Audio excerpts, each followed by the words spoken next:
1절에서 11절의 말씀입니다. 내가 너희를 생각할 때마다 나의 하나님께 감사하며 간구할 때마다 너희 무리를 위하여 기쁨으로 항상 간구함은 너희가 첫날부터 이제까지 복음을 위한 일에 참여하고 있기 때문이라. 너희 안에서 착한 일을 시작하신 이가 그리스도 예수의 날까지 이루실 줄을 우리가 확신하노라. 내가 너희 무리를 위하여 이와 같이 생각하는 것이 마땅하니 이는 너희가 내 마음에 있음이며 나의 맹인과 복음을 변명함과 확정함에 너희가 다 나와 함께 은혜에 참여한 자가 됨이라. 내가 예수 그리스도의 심장으로 너희 무리를 얼마나 사모하는지 하나님이 내 증인이시니라. 내가 기도하노라. 너희 사랑을 지식과 모든 총명으로 점점 더 풍성하게 하사 너희로 지극히 선한 것을 분별하며 또 진실하여 허물없이 그리스도의 날까지 이루고 예수 그리스도로 말미암아 의의 열매가 가득하여 하나님의 영광과 찬송이 되기를 원하노라. 아멘. 할렐루야. 주님의 말씀의 능력이 오늘 또 우리의 삶과 함께하기를 소망합니다. 오늘 아름다운 동역자라는 제목의 하나님의 말씀을 함께 나누고자 합니다. 이 단어를 아십니까? 수어지교라는 단어입니다. 물고기가 물을 만난다는 뜻으로 물과 물고기처럼 아주 친해서 서로 떨어질 수 없는 사이를 의미합니다. 그래서 옛부터 임금과 신하와의 관계 또는 친근한 부부의 화목함을 나타내는 그러한 단어로 사용이 되어 왔습니다. 사실 이 단어의 근간은 삼국지에 나오는 유비와 제갈량의 관계를 묘사한 단어입니다. 유비는 관우와 장비와 더불어 도원 결의를 하고 정치의 꿈을 펴며 나갔지만 실패를 하게 됩니다. 그러다가 남양에 사는 제갈량의 소문을 듣게 되었고 그에게 삼고초려 끝에 그를 군사로 맞이하게 되었습니다. 그리고 촉한을 세워서 삼국시대를 열어가게 되었죠. 유비는 무엇을 하든지 제갈량에게 먼저 물었고 또 제갈량은 자신의 모든 지혜와 지식을 동원해서 성실하게 유비를 도왔습니다. 하지만 관우와 장비는 그러한 유비와 제갈량의 관계를 바라보면서 마음이 불편했고 가끔 불평을 내놓기도 했습니다. 그때 유비가 관우와 장비에게 내가 제갈량을 얻게 된 것은 물고기가 물을 만난 격이니 너희들은 이후부터 아무 소리 하지 말아라 라고 부탁을 하게 되죠. 그 이후에 관우와 장비는 다른 일체의 말을 하지 않게 됩니다. 그렇습니다. 여러분, 우리는 세상을 살면서 많은 사람들을 만나고 또한 헤어지게 되죠. 어떤 때는 좋은 사람을 만나게 되고 어떤 때는 나하고 전혀 맞지 않는 그런 사람들과 함께 만나고 일을 하게 됩니다. 내가 버거울 정도로 나에게 과분한 그런 사람을 만날 때도 있죠. 그래서 인생의 길을 걸어가면서 정말 좋은 동역자를 만난다는 것은 나에게 큰 복이다라고 말할 수 있는 것입니다. 만약 내가 가장 힘들고 어려울 때 내가 기댈 수 있는 사람이 있다면 그는 나에게 수어지교와 같은 그러한 동역자일 것입니다. 여러분들에게는 그러한 사람이 있습니까? 나와 가장 호흡이 잘 맞고 내 생각을 가장 잘 이해해 줄 수 있는 그런 사람 말입니다. 사실 우리는 그런 사람을 찾으려고만 하지 내가 그런 사람이 되어 주려고 노력하지는 않습니다. OECD 국가 중에서 어려울 때 기댈 수 있는 사람이 있느냐라는 설문조사를 했는데 우리나라 사람 10명 중에 7명만이 그렇다라고 답변을 했다고 합니다.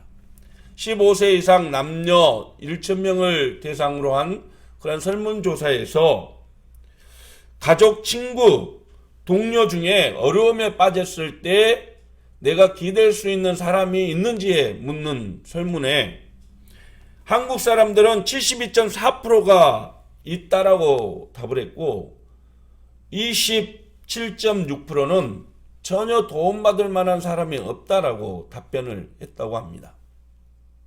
OECD 회원국 대부분의 나라가 90% 이상이 나는 어려울 때 도움을 받을 수 있는 사람이 있다라고 답변한 반면 우리나라 사람들은 그렇지 않다라는 것이죠.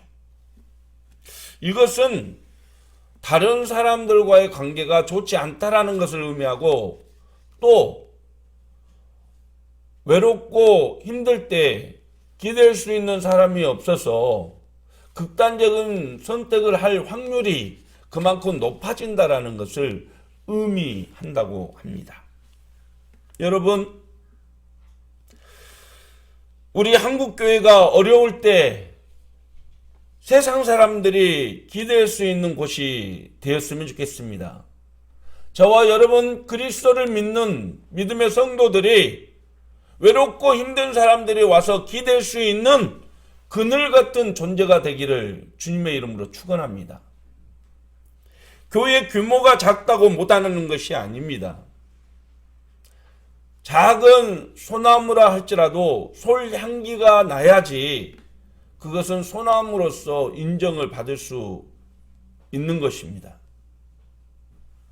교회의 역할은 세상의 아픔과 눈물에 외면하지 않고 그들을 사랑으로 보듬어주고 그들이 힘들고 어려울 때 힘이 되어주는 존재가 되어야 합니다.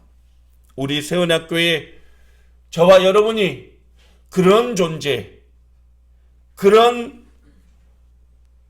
힘이 되어주는 세상의 소통이 되는 공간이 되기를 간절히 소망합니다. 오늘 본문에서 바울 사도는 그리스도께 받은 자신의 사명을 감당하는 데 있어서 수어지교와 같은 뗄래야 뗄 수 없는 그런 아름다운 동역자가 있다라고 고백을 합니다. 그들이 누굽니까? 바로 빌립보 교회 성도들이죠. 오늘 본문의 말씀 3절에 보면 이렇게 바울은 표현합니다. 내가 너희를 생각할 때마다 나의 하나님께 감사하며 간구할 때마다 너희 무리를 위하여 기쁨으로 항상 간구함은 너희가 첫날부터 이제까지 복음을 위한 일에 참여하고 있기 때문이다. 바울은 빌립보 교회 성도들을 생각할 때마다 감사했고 그들을 위한 기도를 드릴 때마다 기뻤다라는 것입니다. 왜냐하면 처음부터 지금까지 변함없이 복음을 위해서 함께 일했고 바울이 어려울 때마다 흔들림 없이 그를 도와서 동역해 왔기 때문인 것이죠. 바울이 빌립보를 처음 찾았을 때는 2차 전도 여행 중이었습니다. 그곳에서 자주장사 루디아를 만나서 복음을 전했고 또 세례를 주고 그곳에서 교회를 시작하게 되었죠. 그러다가 귀신 들린 사람을 고쳐주는 일을 통해서 바울과 실라는 빌립보 감옥에 갇혔고 하나님의 능력으로 그 감옥에서 나오게 되었습니다.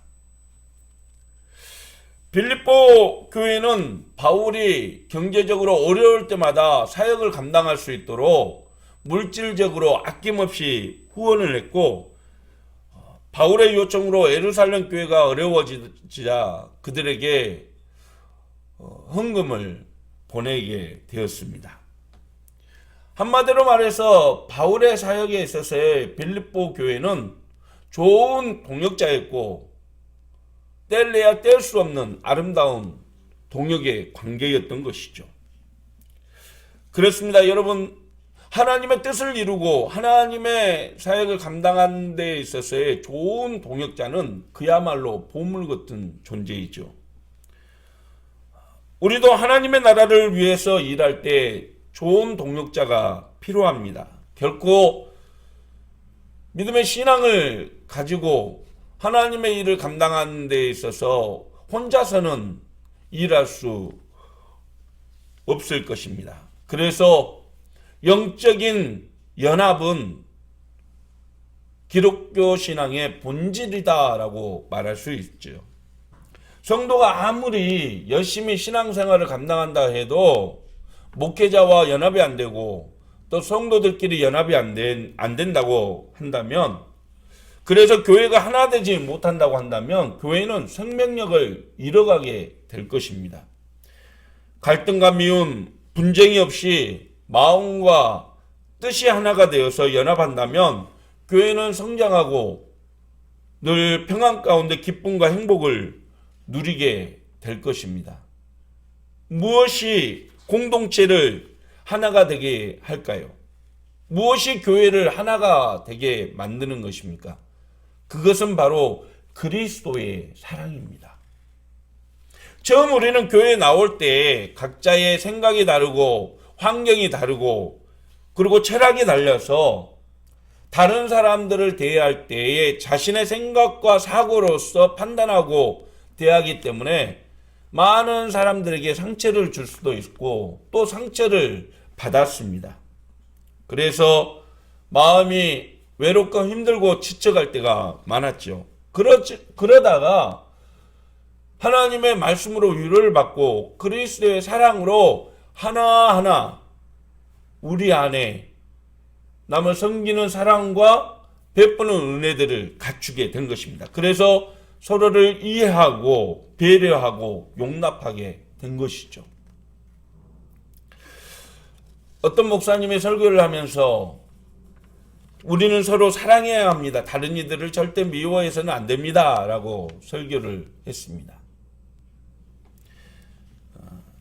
혹시 이 중에서 다른 사람들을 미워하는 사람이 없는 분이 계신가요?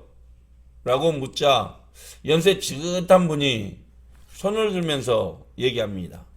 저요?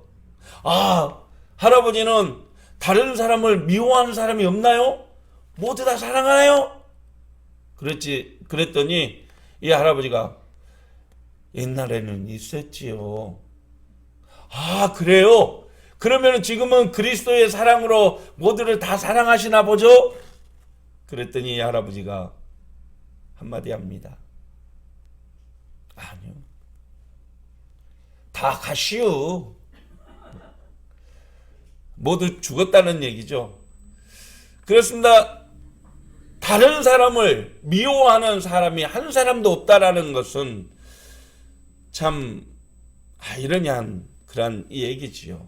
어떻게 세상을 살아가면서 우리가 다른 사람들을 미워하고 다른 사람들의 모든 것을 뿜어주고 그 사람과 하나가 될 수 있겠습니까? 사랑한다라는 것 참 쉽지 않는 얘기입니다.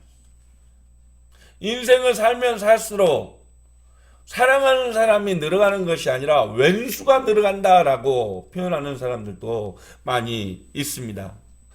처음에 남녀가 만나 사랑을 나누고 또 결혼해서 부부가 되어가는데 평생 원수로 남는 그런 부부들도 얼마나 많은지 모릅니다.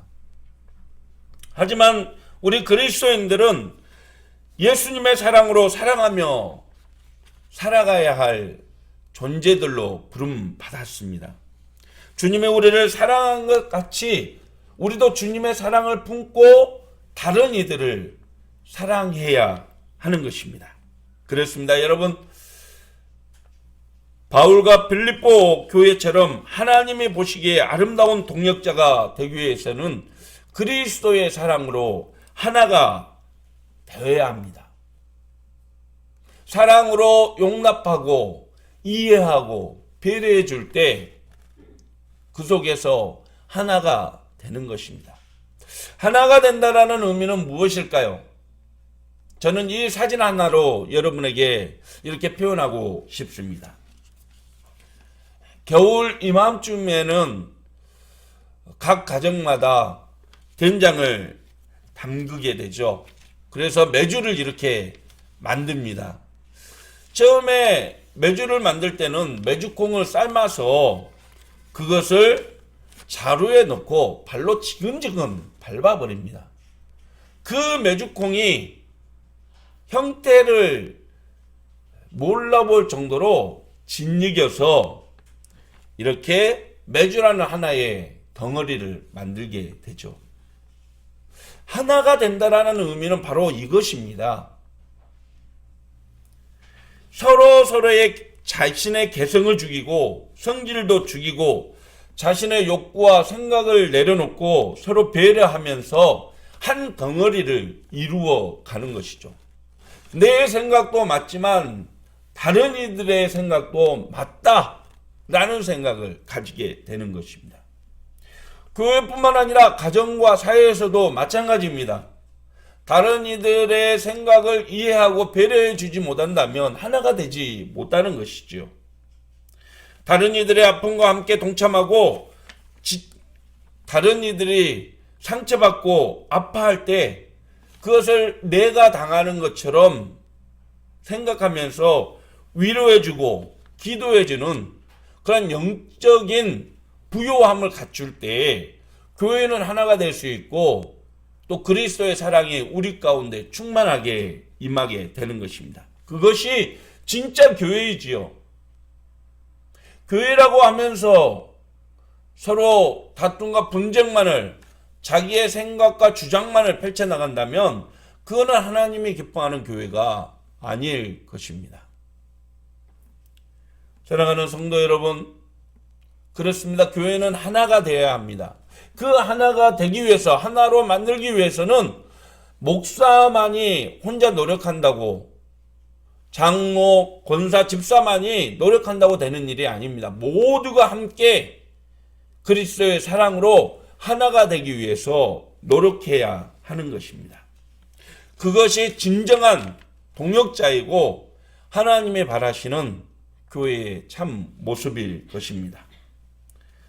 진정한 동역은 어떤 것일까요?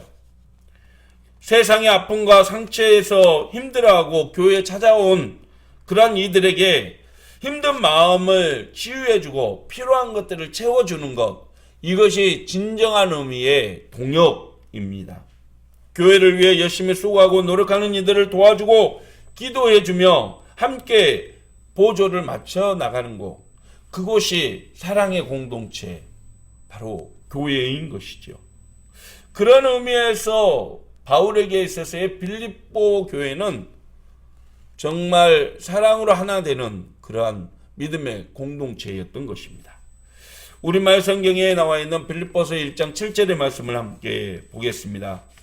여러분, 모두에 대해 내가 이렇게 생각하는 것이 마땅한 것은 내가 여러분을 마음에 품고 있기 때문입니다. 이는 내가 사슬에 매였을 때나 복음에 변호하고 확증할 때나 여러분 모두가 나와 함께 은혜에 동참한 사람들이 되었기 때문입니다.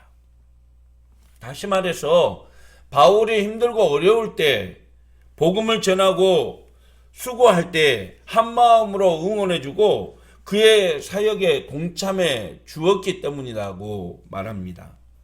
그렇습니다. 여러분, 옛말에 배치장도 맞들어야지 낫다라는 속담처럼 어려울 때 힘들 때 서로 격려해주고 위로하는 그러한 사이가 진정으로 아름다운 동역자의 관계이지요.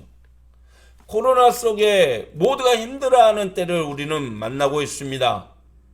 나도 힘들지만 다른 이도 힘들죠. 그래서 서로를 위한 배려와 격려가 어느 때보다 절실한 때입니다. 교회도 마찬가지입니다.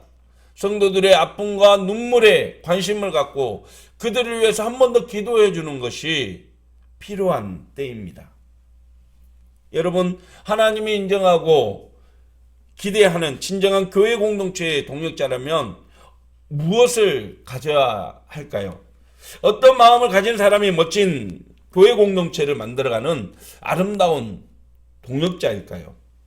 좋은 동역자의 조건 4가지를 살펴보고자 합니다. 첫째, 서로가 이해해 줄 때 아름다운 동역자가 된다라는 사실입니다.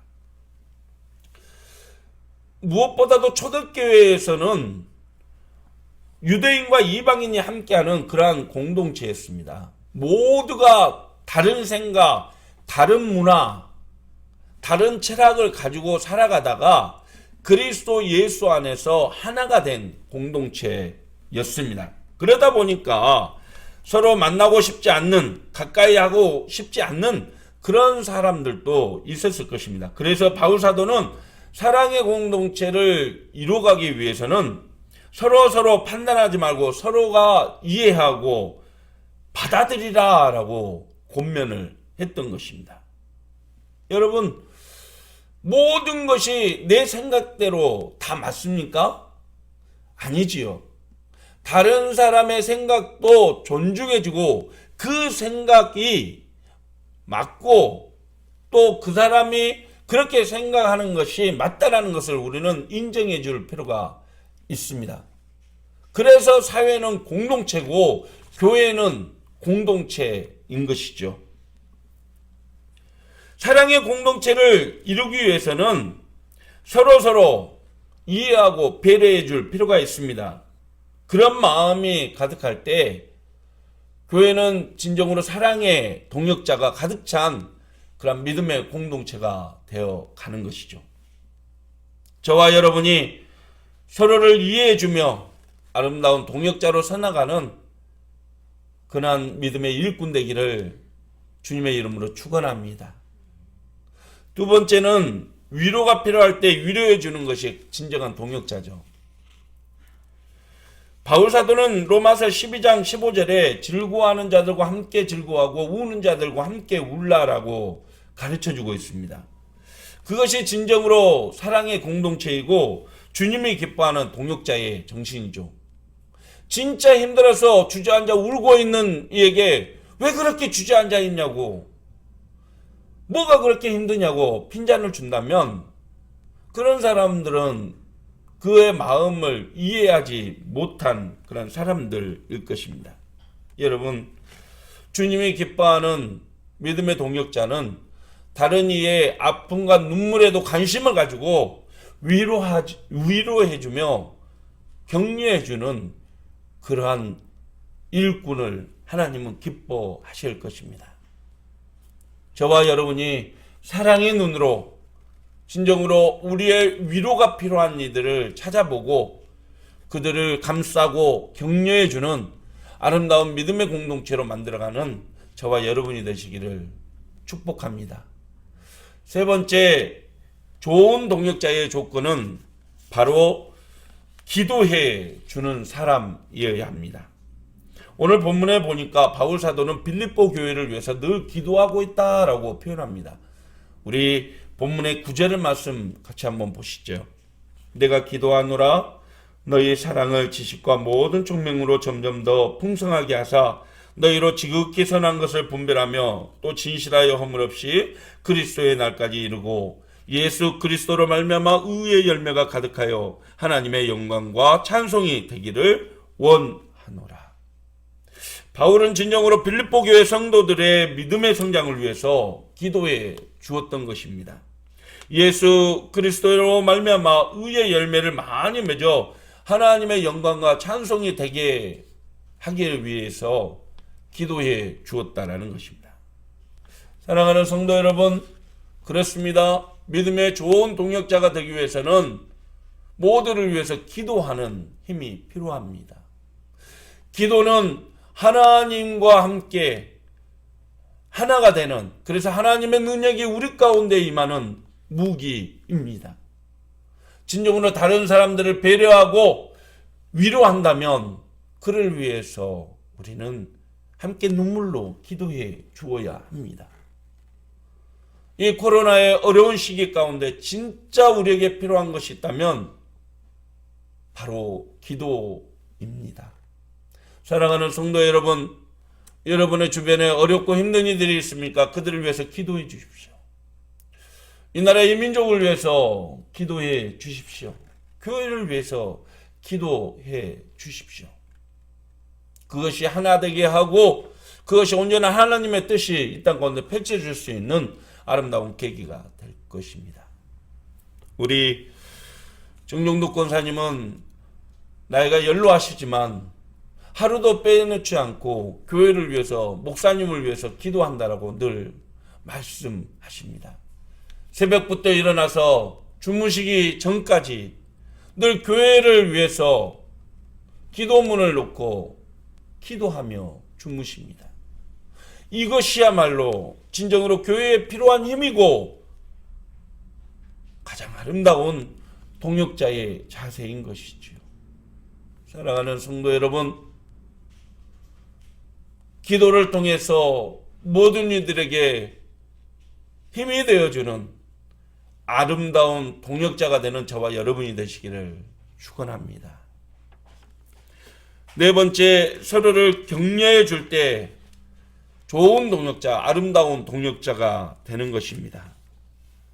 어떤 젊은 목사님이 부임을 해서 열심히 목회를 시작했는데 처음에는 청명했던 장모님이 얼마나 잘해주든지 참 너무나 고맙고 감사하더랍니다. 그런데 얼마 있다 이 젊은 목사님이 이것저것 열심을 내다 보니까 실수도 하게 되고 또 자기의 열정이 좀 과해지다 보니까 장로님이 사사건건 간섭하고 잔소리를 하더랍니다.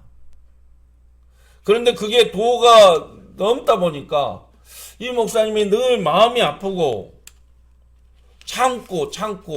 참으면서 목회를 했더랍니다. 그러다가 결국은 하루는 참지 못하고 장로님께, 장로님 도대체 나에게 왜 그러십니까? 장로님은 장로님답게 하십시오. 나 너무너무 힘들고 너무너무 괴롭습니다. 나 이렇게 하다가는 절대로 못하겠습니다.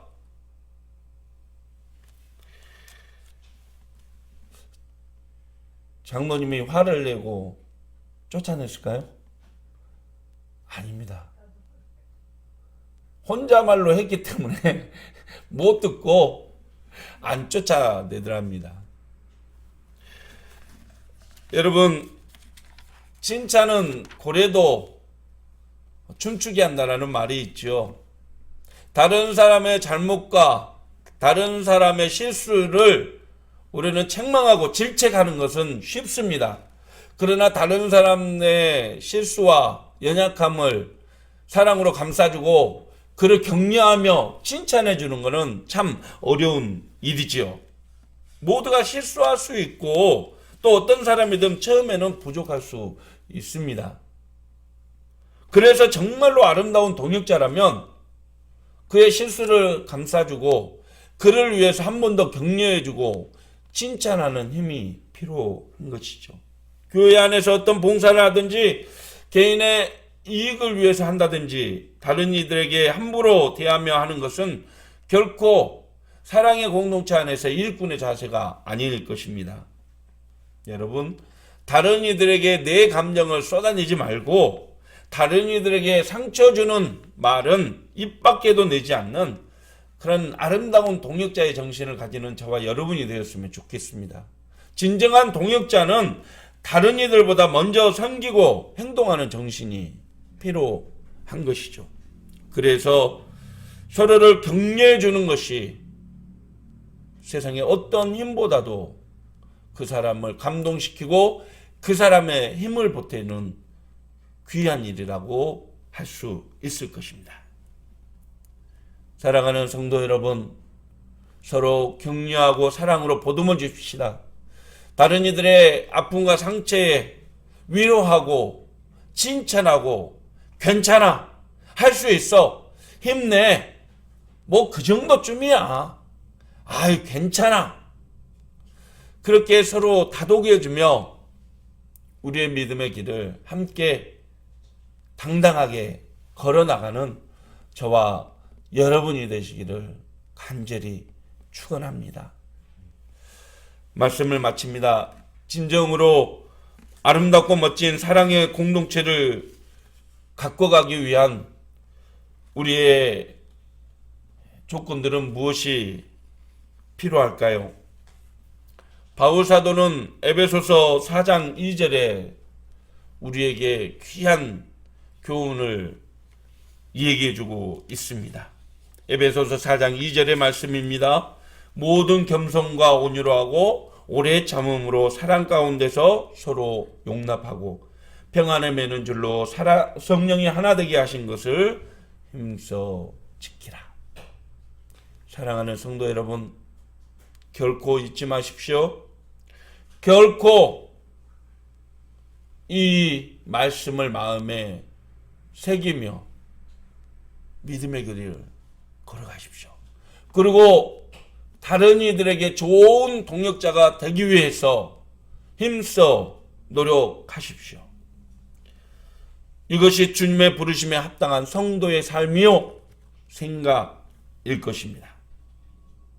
이런 생각을 가진 사랑의 공동체가 아름다워지고 또 부유하게 되는 것입니다. 사랑하는 성도 여러분, 교회가 하나가 되는 것은 모든 성도들이 함께 동역할 때 가능하신 거죠.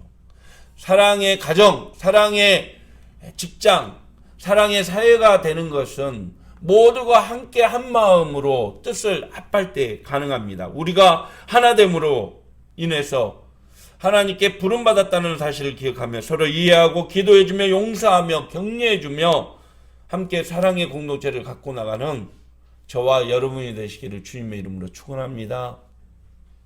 내가 부드럽고 마음 따뜻한 사람이 되면 다른 이들도 그 마음을 알게 되어 모두가 따뜻하고 훈훈한 마음으로 서로를 격려하며 위로해주며 함께 아름다운 공동체로 세워가게 되는 것입니다.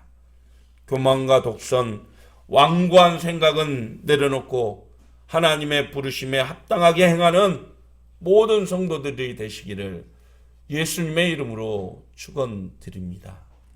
기도하겠습니다. 사랑의 하나님 아버지, 아름다운 사랑의 공동체를 만들어 가는 것은 모두가 함께 한마음 한뜻으로 동역할 때 가능하다라고 우리에게 가르쳐 주심을 감사합니다. 바울과 빌립보 교회 성도들처럼 수어지교의 아름다운 사랑의 공동체, 우리 새언약교회가 되게 하여 주시옵소서. 이 땅의 모든 교회가 함께 한마음으로 서로 위로하고 격려하며 하나님의 뜻을 이루어가는 모든 교회 되도록 주님 인도해 주시옵소서. 예수님의 이름으로 기도드립니다. 아멘. 이제는 우리의 삶에 풍성한 은혜가 나타나도록 우리를 위해서 십자가를 지시며 끝까지 우리를 사랑하여 주시는 우리 주 예수 그리스도의 무한하신 은혜와 언제나 서로 위로하고 격려하며 아픔을 보듬어주는 사랑의 공동체, 풍성한 은혜로 함께하여 주시는 하나님 아버지의 크고 놀라우신 사랑과 도우시며 이끄시며 하나 되게 하신 것을 힘써 지키도록 우리를 이끌어 가시는 성령님의 은혜의 역사하심이 오늘도 좋은 동역자가 되기를 간구하며 기쁨의 마음으로 세상에 나가는 모든 성도들 머리머리 위에와 그들의 삶 위에, 교회 위에, 이 나라의 민족 위에, 세계 열방 위에 이제부터 영원토록 성삼위 하나님의 은혜가 늘 함께 하시기를 간절히 축원하옵나이다. 아멘.